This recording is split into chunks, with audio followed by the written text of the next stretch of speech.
निरंकार जी। 10 सतगुरु माता सुदीक्षा सविंदर हरदेव जी महाराज की जय। 10 निरंकारी राजमाता गुरु वचन अवतार की जय। एक तो ही निरंकार धन धन सतगुरु परम पिता परमात्मा कण कण तेरा वास करन करावन हारे तू सब कुछ तेरे पास। अंग संग तुझको देख के अवतार करे अरदास तू राजा अधिराज है मैं दासन का दास। तू राजा अधिराज है मैं दासन का दास। एक तू ही निरंकार तेरी ओटे टेक तेरी दो मैं तन मनवार अनिस दिन गुन गाऊं मैं तेरे अभिनय करे अवतार। जब लग होए न तेरी आज्ञा चल न सकता कोई अवतार कुछ न कर सके जो तुम चाहो सो। अवतार कुछ न कर सके जो तुम चाहो सो। तू ही निरंकार।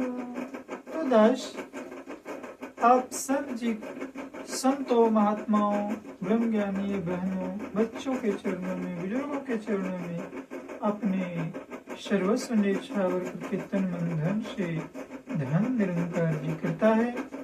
और देखिए 10 ये निरंकारी माता सुदीक्षा जी महाराज जी की चित्र छाई में प्रत्येक दिन सत्संग करता है और आपके साथ अपनी सत्संग को शेयर इसलिए करता है क्योंकि माता जी बताए हैं कि जो बीज हम दे रहे हैं उसे खेतों में बोना है यानी बांटना है पैदा करना है बढ़ाना है औरों को शेयर करना है। जितना से जितना हो सके माता जी के संदेश इसी तरह भाई बहन हर कोई प्रत्येक दिन सत्संग करे। सत्संग प्रत्येक दिन होना चाहिए। तो प्यार से कहना जी दया निरंकार जी। तो 10 चलता है अवतार वाणी के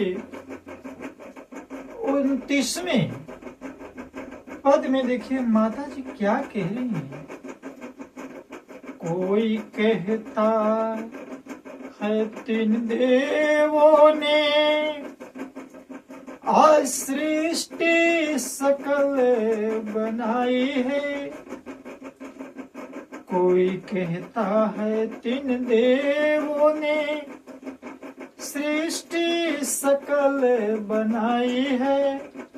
और ब्रह्मा विष्णु शिव हैं तीनों जिनके हाथ खुदाई है।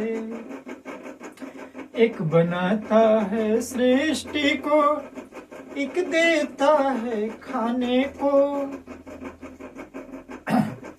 तीजा कर्म का लेखा करता मृत्यु लोक पहुंचाने को। सच पूछो तो दुनिया सारी हुक्म एक के पलती है। और जैसी जैसी आज्ञा करता वैसे वैसे चलती है। जैसे जैसे आज्ञा करता सब कुछ देखे भाले तू ही सब जीवों का ध्यान करे। और स्वयं बैठ पर्दे के पीछे बुद्धि को हैरान करे। माता जी, तुझको ही परिणाम है मेरे, सदगुरु माता, तुझको ही परिणाम है मेरे, तू ही से महेश मेरा, कहे अवतार तू पाके अनादि, युग युग की वेश तेरा, कहे अवतार तू पाके अनादि, युग युग की वेश तेरा, एक तू ही निरंकार। अगला पद संख्या 30 में देखिए माता जी क्या कह रही हैं। त्रिलोकी का मालिक स्वामी, जुग जुग आप भंडार भरे, उपजे दया तो आज भीतरे, पापी भव से पार करे। आप ही सारे आप निहारे, जग का सिरजनहार है तू, और तू राजा है एक खला का, और सच्ची सरकार है तू। तुझको ही परिणाम है मेरे, माता जी, तुझको ही परिणाम है मेरे, और तू ही ऐश महेश मेरा, अवतार गुरु न मरे न जन्मे, जुग जुग की वेश तेरा, अवतार गुरु न मरे न जन्मे, जुग जुग की वेश तेरा, एक तू ही निरंकार। पेश गुरु देखिए, कहते हैं कि धर्मात्मा लोग, साधु महात्मा लोग, ब्रह्मज्ञानी लोग, तपस्वी लोग, ऋषि मुनि लोग तो आपको धर्म आचरण करके कर गए, आपने उसे उभारा, लेकिन प्रभु आपने तो रावण को भी उभारा, आपने तो सतना कसाई जैसे पापी को भी उभारा। आखिर वो सब कौन सा धर्म किया था? आपने तो अहिल्या को भी उभारा है, वो तो पत्थर बनी हुई थी, अचेतन प्राणी थी। आपकी लीला कौन जानता है प्रभु? माता जी, आपने बड़े बड़े पापियों को भी, जो दास नहीं जानता है, लेकिन श्री ग्रंथ कहती है, भागवत गीता श्री रामचरित मानस गवाह है, उभारा है।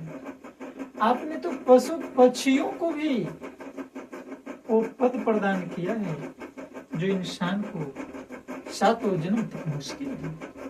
जटायु जी महाराज, आपने तो श्री राम अवतार में उनकी कथा भगवान राम के लिए आपने खग जैसे क्या तो कौवा को भी चुना है, जो दिन रात राम कथा काकभूषुंडी जी महाराज क्या थे? पक्षियों में चंडाल कहे जाते हैं। देखो, ये बड़े ज्ञानी और भगवान की कथावाचक। ऋषि मुनियों का क्या कहना? आप किसी को भी इस किनारे पर नहीं छोड़ते, उस किनारे को पार लगाए। एक छोड़ के लाख जिह्वाएं मुख के अंदर हो जाए, लाख गुना हो लाख गुना, यदि लाख गुना फिर हो जाए।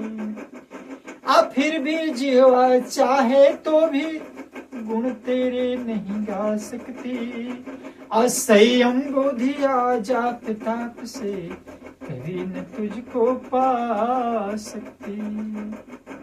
स्वयं यदि तू कृपा करे तो सब कुछ ही कर सकता है, कहे अवतार मिले यदि सतगुरु, अहम सागर तर सकता है। कहे अवतार मिले यदि सतगुरु, अहम कर सकता है। त्रेता युग में एक दृष्टांत मिलता है, जब आपको समुद्र पार जाना था लंका में, तो हमारे नील और अंगद, नील और नल मिलकर के, जो उस समय के बड़े इंजीनियर थे, वो पुल बांध रहे थे। और उनको काम था बस, जिस पत्थर पर उनको वरदान प्राप्ति था कि राम का नाम लिख दो, पत्थर तैरने लगता।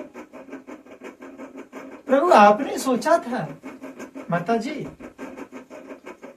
कि सारे लोग काम कर रहे हैं, कुछ हम भी पत्थर रख दें, उसमें सहयोग हो जाए। प्रभु राम के रूप में आप सदगुरु, उस समय त्रेता युग की बात है, आपने पत्थर को रखा, वो डूब गया। आप दिखावे रूप में, नरलीला रूप में आश्चर्यचकित करते हैं, और आप इधर उधर देखते हैं, कहीं कोई देख तो नहीं है। पास में श्री हनुमान जी महाराज खड़े थे, वो सब देख रहे थे, मुस्कुराते हैं, लेकिन वो भाव समझ जाते हैं सदगुरु के। कहते हैं महाराज आप रहने दीजिए, हम लोग कर लेंगे। तो राम जी कहते हैं कि हनुमान तो ये बता, तुम लोग इतने काम कर रहे हो, सब मिलकर के पत्थर रखो, हमारे नाम लेकर के वो तैर रहा है, और हम एक ही पत्थर रखा, डूब क्यों गया?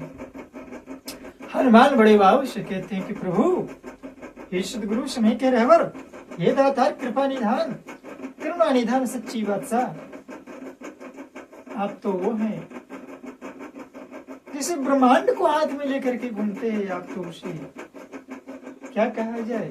लेकिन प्रभु, जिसे आपने हाथों से छोड़ दिया, वो कभी डूबेगा नहीं, तो उसे परमात्मा कहने का तात्पर्य है, इसे भगवान जिसे छोड़ दे वो तो डूब ही जाएगा। सदगुरु माता जी से आदेश, नित्य प्रति हम सत्संग से जुड़े रहे, प्रार्थना करें, हमारे आपके हाथ उन तक नहीं पहुंच सकते, लेकिन उनकी हाथ तो हम तक पहुंच सकता है, राज तक पहुंच सकता है। वो पकड़े रहे, वो थामे रहे माता जी, यही प्रार्थना है। और यही अरदास है कि जहां तक विदास की आवाज जा रही है, हर व्यक्ति नित्य प्रतिदिन सत्संग से जुड़े रहे, और इन्हीं वाणी के साथ दास अपनी वाणी को विराम देता है। प्रेम और सत्कार से कहना जी, धन्य निरंकार जी।